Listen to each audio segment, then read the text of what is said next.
ঠিক কিনা? কোরআনের সুর মাঝে শুনেছি যে নাম, আজানের সুর মাঝে শুনেছি ও নাম। সুবহানাল্লাহ রে। ও নাম শুনেছি আমি আমার হৃদয়, ও নাম শুনেছি আমি আমার হৃদয়। হে রাসূল নবীজি তোমায়, হে রাসূল নবীজি তোমায়।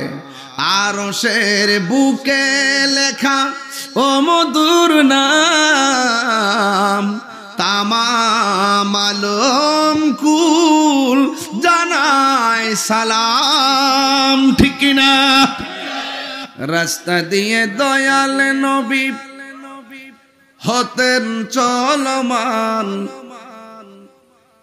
রাস্তা দিয়ে দয়াল নবী হতেন চলমান। খুদার হুকুম পেয়ে মেঘে, খুদার হুকুম পেয়ে মেঘে ছায়া করত দান।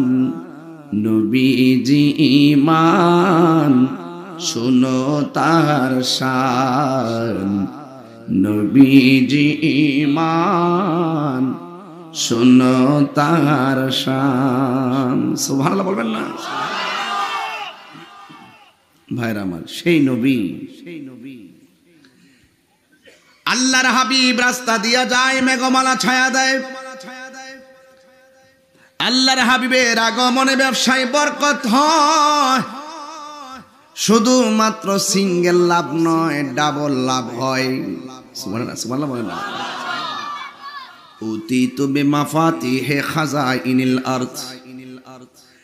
আল্লাহর হাবিব বলেন, আমার আল্লাহ আমার কাছে দুনিয়ার ধনবান। মুনকার নাকির দুইজন ফেরেশতা থেকে প্রশ্ন করে, মার রাব্বুকা, তুমি বলো তোমার রব কে? ওমা দিনুকা, বলো তোমার দিন কি? মা কুনতা তাকুলু ফি হাক্কি হাযার রাজুল, আমার নবীকে সেই দিন দেখায় বলা হবে, বলো এই লোকটা সম্পর্কে তুমি কি বলতে, তোমার আকীদা কি ছিল তুমি বলো। এই নবী সম্পর্কে তুমি কি জানতে, তুমি কি বলতে, তুমি বলো, তুমি কি বলতে, তুমি বলো। আল্লাহর নবী বললেন, যদি ঈমানদার হয় তাহলে সে উত্তর দিবে, আর যদি মুনাফিক ও বেঈমান হয় তখন সে শুধু বলবে লা আদরি, লা আদরি, লা আদরি, আমি কিছুই তো জানি না, আমি কিছুই বলতে পারি না, আমার জবানে কোনো কথা আসে না, আমি কিছুই উত্তর পারি না।